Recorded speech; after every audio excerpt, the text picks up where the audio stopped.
Hey everybody, Coach Michael here for an Insomnia Insight here. Hope you're all doing well. Just want to share a couple thoughts. And it involves this phrase right here. It's an old phrase, kind of like something Grandpa may have said, that sort of phrase, born out of wisdom, I guess.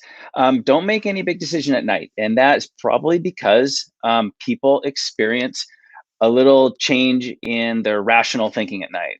Your thinking gets a little less logical, a little less rational. It's a natural kind of thing that happens. It also gets more creative.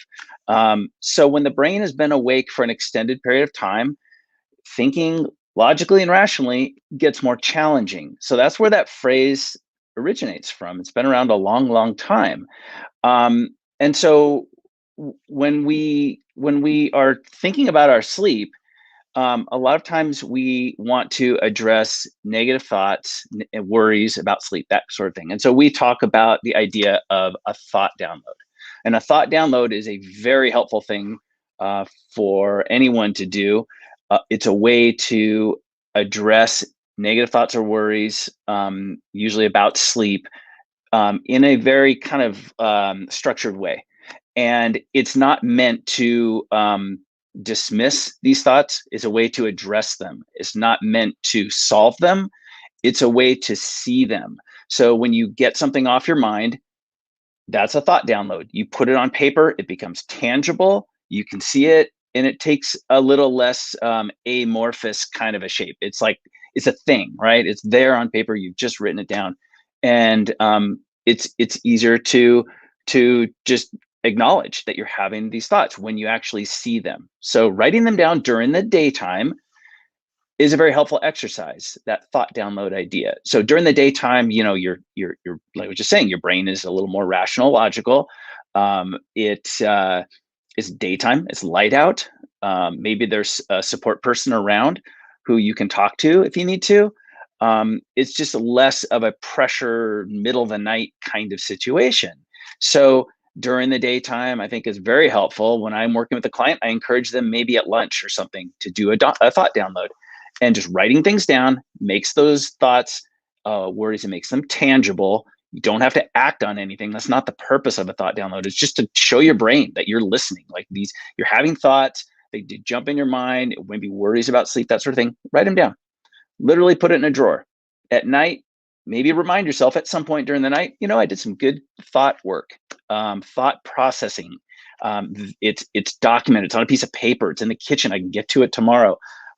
You become a little more in control of that situation to some degree, right? So you're teaching your brain that you're listening. Like you have a plan. You're kind of working on this. They're not just worries and concerns and anxiety riddled thoughts that are just swirling around in your mind. You're structuring it. You schedule it. It's sort of Pavlovian a little bit, if you will. So during the daytime, good time for a thought download. But there is one decision at night that is, I would argue, maybe, and this is where I'm going to get in trouble. Instead of calling it a big decision, I would call it a bold and courageous decision. And that bold, courageous decision is very simply not trying to force sleep. This is the one choice to make at night is not to try to force your sleep. It can't be done. It will cause frustration and worry. And it's a bold, courageous decision to decide that, because it's very easy. During the day when we're awake, we're controlling things. We're making things this, we're doing this, we're doing that. We're really kind of orchestrating things. At night, when it comes to sleep can't be controlled. It can't be forced. So that's a courageous, bold decision to make at night. And I encourage people to do their best with that. It's something that's it can take a little soul searching, but over time you can get to the point where you're not trying to force your sleep. So I encourage everyone to, really give that some thought. That is a bold, courageous decision. It's not something just easily, dismissed or anything like that. It's what sleep needs. Sleep needs zero effort. And I just want to point out that, just because your brain is maybe processing information a little differently, a little less logically, a little less rationally, that's one decision at night that's a good one to make. So I encourage thought downloads during the day, and be courageous at night, and educate yourself. So hope there was some value in that. Just wanted to share that thought. And of course, we are the sleepcoachschool.com. Have a good night, everybody. Bye-bye.